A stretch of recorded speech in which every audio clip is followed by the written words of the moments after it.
সহিহ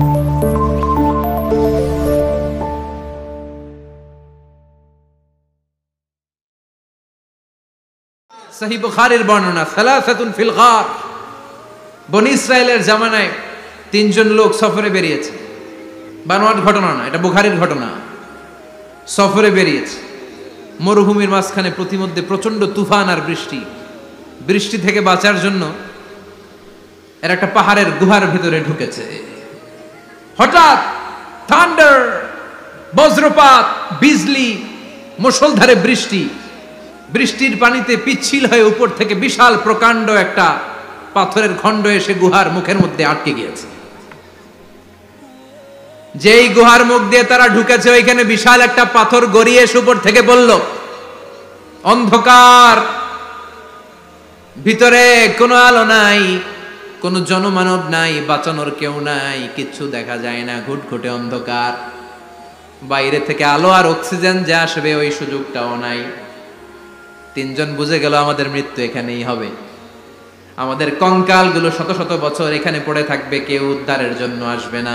ঠিক কিনা? বাঁচানোর কেউ নাই, অক্সিজেন যতটুকু আছে কিছুক্ষণ পরে এটাও শেষ হয়ে যাবে। তিনজনের একজন বলল, আমাদের বাঁচানোর কেউ নাই, একজন ছাড়া তিনি কে? আমাদের তিনজনের জীবনের এমন কোন নেক আমল আছে কিনা যেটা দিয়ে আল্লাহর কাছে দোয়া করা যায়? কার জীবনে কি নেক আমল আছে যেই নেক আমলটা দুনিয়ার কোনো মানুষকে দেখানোর জন্য করা হয় নাই, শুধু করা হয়েছে কার জন্য? এরকম কোন নেক আমল থাকলে দোয়া করা শুরু করো, এছাড়া আমাদের বাঁচার কোনো উপায় নাই। একজন দোয়া করা শুরু করলো। হাদিসে লম্বা একটা হাদিস, আমি সরল বঙ্গানুবাদ শোনাচ্ছি। একজন দোয়া করা শুরু করলো। একজন বলতে শুরু করলো, আল্লাহুম্মা কানা লি আবাওয়ান শাইখান কাবীরান, ও আল্লাহ, আমার বৃদ্ধ বৃদ্ধা মা বাবা ছিল, আমি পেশায় ছিলাম রাখাল, প্রতিদিন রাখালগিরি করার পরে, ছাগলের দুধ দোহন করার পরে যখন বাসায় ফিরে আসতাম, সবার আগে আমি আমার আব্বা আম্মারে দুধ খাওয়াতাম। আব্বা আম্মাকে দুধ খাওয়ানোর পরে আমার সন্তানদের মুখে, আমার স্ত্রীদের মুখে আমি দুধ তুলে দিতাম। একদিন আমার আসতে দেরি হয়ে গেল, এসে দেখি আব্বা আম্মা ঘুমিয়ে গেছে। দুধের বাটি নিয়ে আমি আব্বা আম্মার মাথার সামনে দাঁড়িয়ে রইলাম। মনে মনে ভাবলাম, আব্বা আম্মা যখন ঘুম থেকে জাগবে, আব্বা আম্মারে আগে আমি দুধ খাওয়াবো, তারপরে ছেলে মেয়েরে খাওয়াবো, স্ত্রীদেরকে খাওয়াবো। দাঁড়িয়ে রইলাম। আমার ছেলে মেয়েরা এসে আমার কাছে বলল, আব্বা খাবার দাও। আমি দেই নাই। ক্ষুধার জ্বালায়, ক্ষুধার যন্ত্রণায় পাগল পড়া হয়ে আমার কলিজার টুকরা ছেলে মেয়েগুলো আমার পায়ের মধ্যে পড়ে কাঁদতে লাগলো, আব্বা একটু দুধ দাও, ক্ষুধা লেগেছে। ও আল্লাহ, আমি দেই নাই। ফজর পর্যন্ত দাঁড়িয়ে রইলাম। ফজরের সময় যখন আব্বা আম্মা ঘুম থেকে উঠলেন, সবার আগে আব্বা আম্মারে দুধ খাওয়ালাম, তারপরে ছেলে মেয়েদের মুখে তুলে দিলাম। ও আল্লাহ, ও আল্লাহ, ওই দিনে সারা রাতটা আমি দাঁড়িয়ে আব্বা আম্মার জন্য যে দাঁড়িয়েছিলাম, দুনিয়ার কাউরে দেখানোর জন্য নয়, শুধু তোমারে খুশি করার জন্য। ওই রাতের ইবাদতটা যদি তোমার কাছে পছন্দ হয়, ফাফাররিজ আন্না মা নাহনু ফি, আজকে যেই বিপদে আমরা আছি, বিপদ থেকে তুমি বাঁচাও। বলার সাথে সাথে 1/3, 1/3 পাথরটা ডান দিকে সরে। সুবহানাল্লাহ পড়বেন না? এবার বাইরে থেকে আলো আসতে শুরু করেছে, অক্সিজেন ঢুকতে শুরু করেছে, তাদের মনের মধ্যে স্বস্তি ফিরে এসেছে।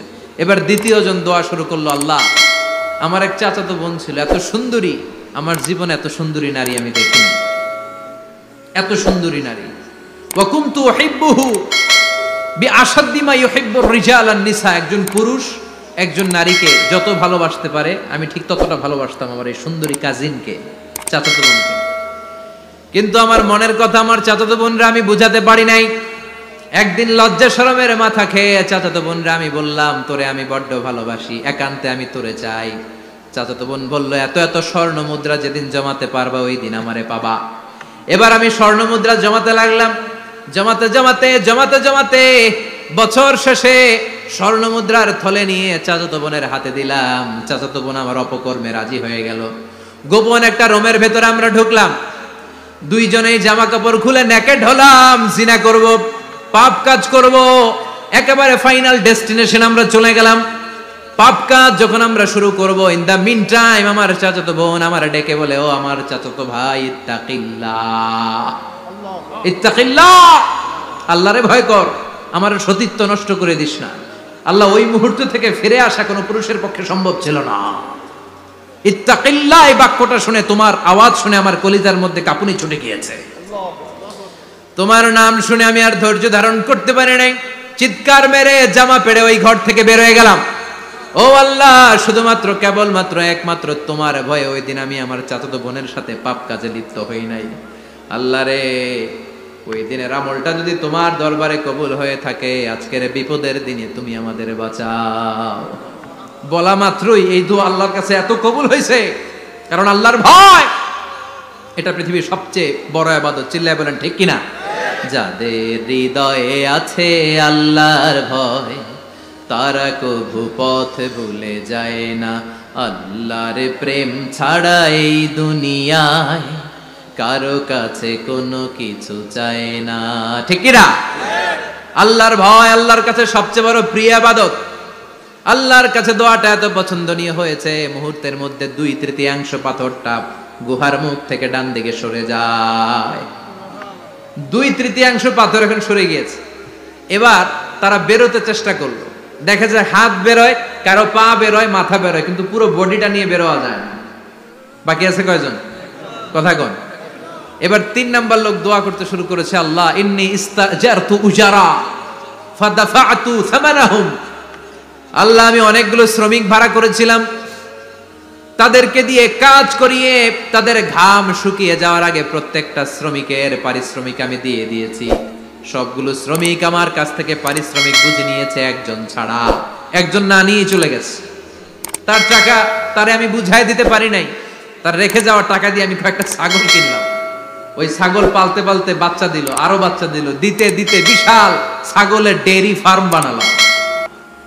1 যুগ পরে ওই শ্রমিক এসে বলে, হে আমার মালিক, 12 বছর আগে তোমার কাছে কাজ করেছিলাম, টাকা কিন্তু নেই নাই, টাকা দাও। আমি বললাম, ওই যে বিশাল ছাগলের বড় একটা ডেইরি ফার্ম দেখা যায়, পুরো ডেইরি ফার্ম তোমার, ডেইরি ফার্মটা তুমি নিয়ে যাও। শ্রমিক আমারে বলতে লাগলো, তাস্তাজিউ মিন্নি, আমার সাথে ঠাট্টা করো নাকি? একদিনের পারিশ্রমিক দিয়ে ডেইরি ফার্ম হয় নাকি?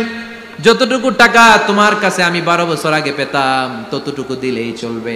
তারে আমি বুঝিয়ে বললাম, তোর টাকা দিয়ে ছাগল কিনেছি, ছাগলের ব্যবসা করে ডেইরি ফার্ম বানিয়েছি, একটার পর একটা ছাগল বাচ্চা দিতে দিতে আজকে হাজার হাজার ছাগলের এই ডেইরি ফার্ম, পুরো ডেইরি ফার্মটা আমি তোরে দিয়ে দিলাম। বলা মাত্রই শ্রমিকটা ডেইরি ফার্ম নিয়ে চলে গেল। মাবুদের এই কঠিন বিপদের দিন সে শুধু দাবি করেছিল তার পারিশ্রমিক, তার পারিশ্রমিকের টাকা তার হাতে দিলে সে খুশিতে বাকবাকুম, কিন্তু তার বদলে পুরো ডেইরি ফার্মটা আমি তার হাতে তুলে দিয়েছি একমাত্র তোমার সন্তুষ্টির জন্য। ওই দিনের আমলটা যদি তোমার দরবারে একটুও ভালো লেগে থাকে রে মাওলা, আজকের কঠিন বিপদ থেকে বাঁচাও। বলতে দেরি মুহূর্তের মধ্যে বিশাল পাথর খণ্ডটা গুহার মুখ থেকে ডান দিকে সরে যাও। আল্লাহর শুকরিয়া করে 3 জন বের হয়ে যায়। সহিহ বুখারীর বর্ণনা। আপনার জীবনে এমন কোন নেক আমল যদি থাকে যেটা শুধু আল্লাহরা দেখানোর জন্য করছিলেন, আমরা আমল করব অবশ্যই দেখানোর জন্য, তবে মানুষকে নয়। কারা দেখানোর জন্য? আমাদের সব দেখানো হবে একজনকে। চিল্লায় বলেন, তিনি কে?